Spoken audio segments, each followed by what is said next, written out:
అల్లు హాస్యపు జల్లులో తడవని తెలుగువాడు ఉండడు. 1953లో అల్లు రామలింగయ్య నటించిన తొలి సినిమా పుట్టిల్లు మొదలు చివరి చిత్రం జై వరకు తనదైన మార్కును చూపించారు ఆయన. హాస్యరసాన్ని పోషించడం కత్తి మీద సాము లాంటిదని అంటారు. అలాంటి సామును దాదాపు 1000 సార్లు చేసిన హాస్య వీరుడాయన. వయసు మీద పడ్డ మనసు మాత్రం 16 దాటడని ఆయన గొప్పగా చెప్పుకునేవారు. అందుకు తగ్గట్టుగానే 80వ ఏట కూడా హుషారుగా నటించడానికి పరుగులు తీసిన అల్లు రామలింగయ్య అభినయం ఆయన చివరి చిత్రాల్లోనూ కనిపించింది, నవ్వించింది, కవ్వించింది. హాస్యరసంలోనే మిగిలిన 8 రసాలను మిళితం చేసి అరుదైన ఫీట్ చేశారు అల్లు రామలింగయ్య. 1922 అక్టోబర్ 1న పాలకొల్లులో పుట్టిన రామలింగయ్య 16వ ఏట భక్త ప్రహ్లాద వీధి నాటకంలో బృహస్పతి వేషంతో రంగస్థల ప్రవేశం చేశారు. పరకాల శేషావతారం రాసిన కూడుగుడ్డ నాటకంలో ఆచారి పాత్రను అద్భుతంగా పోషించారు. ఆ నాటకానికి గరికపాటి రాజారావు దర్శకత్వం వహించారు. ఆ రోజుల్లోనే పినిశెట్టి శ్రీరామమూర్తి నాటకం ఆడది లేని సంసారంలో గురువు పాత్ర పోషించారు. ఈ 2 నాటకాలు రామలింగయ్యకు మంచి గుర్తింపు తెచ్చాయి. ఇవి 1950, 1952 ప్రాంతాల్లో జరిగిన సంఘటనలు.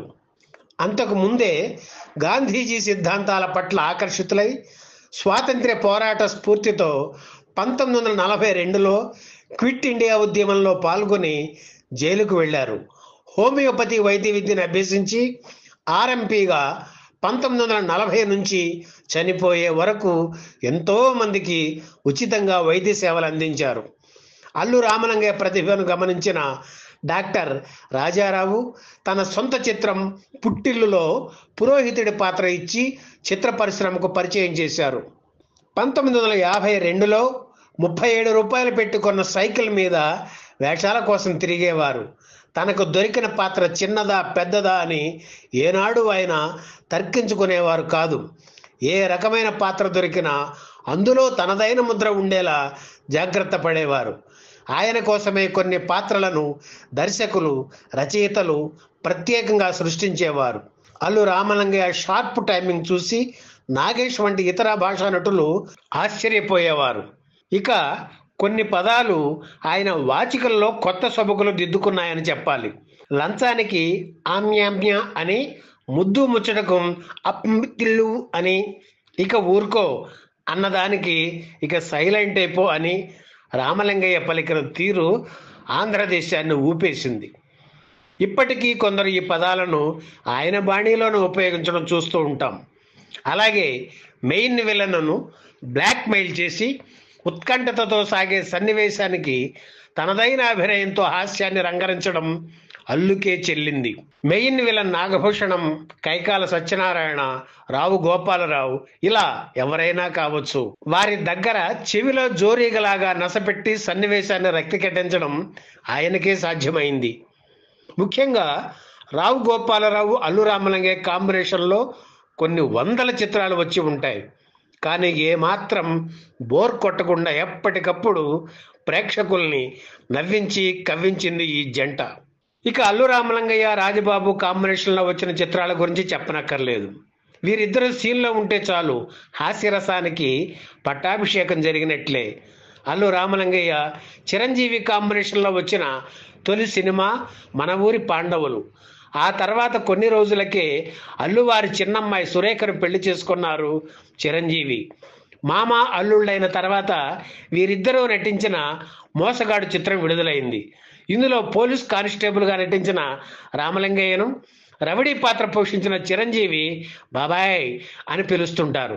అలా పిలవగానే థియేటర్లో ప్రేక్షకులు గోలగోల చేశారు. ఆ తర్వాత కూడా చాలా చిత్రాల్లో వీరిద్దరూ కలిసి నటించారు. నా అల్లుడు కాకముందే తానేమిటో చిరంజీవి నిరూపించుకున్నాడు అనేవారు రామలింగయ్య. రామలింగయ్య తనయుడు అరవింద్ తండ్రి వారసత్వాన్ని పుచ్చుకుని కొన్ని చిత్రాల్లో నటించారు. తర్వాత నిర్మాతగా సెటిల్ అయ్యి తండ్రి సమర్పణలో దేవుడే దిగివస్తే, బంట్రోతు భార్య, పసివాడి ప్రాణం, అత్తకు యముడు అమ్మాయికి మొగుడు, మాస్టర్, డాడీ వంటి పలు చిత్రాలు నిర్మించారు. అల్లు రామలింగయ్య స్వయంగా అల్లు ఆర్ట్స్ సంస్థ నెలకొల్పి డబ్బు భలే జబ్బు చిత్రం నిర్మించారు. తన మనవడు అర్జున్ హీరోగా విజయం సాధించినప్పుడు రామలింగయ్య మనస్సు పొంగిపోయింది. అల్లు వారింటి నుంచి ఓ కథానాయకుడు వచ్చి విజయం సాధిస్తాడని నాకు తెలుసు, దానిని మా అర్జున్ నెరవేర్చాడనేవారు రామలింగయ్య. హాస్య నటుల్లో రేలంగి తర్వాత పద్మశ్రీ పురస్కారం పొందింది అల్లు రామలింగయ్యే. అలాగే భారతీయ చలనచిత్ర పరిశ్రమ శత వసంతాల వేడుక సందర్భంగా కేంద్ర ప్రభుత్వం ప్రత్యేకంగా విడుదల చేసింది. ఇందులో తెలుగు నుంచి 3 ప్రముఖులకు ఆ గౌరవం దక్కింది. వారు ఎస్వి రంగారావు, భానుమతి, అల్లు రామలింగయ్య. చాలా సంతృప్తికరమైన జీవితం గడిపిన అల్లు రామలింగయ్య 2004 జూలై 31న కన్నుమూశారు. ఈ వీడియో మీకు నచ్చితే లైక్ చేయండి, షేర్ చేయండి, వెంటనే సబ్స్క్రైబ్ కూడా చేయండి.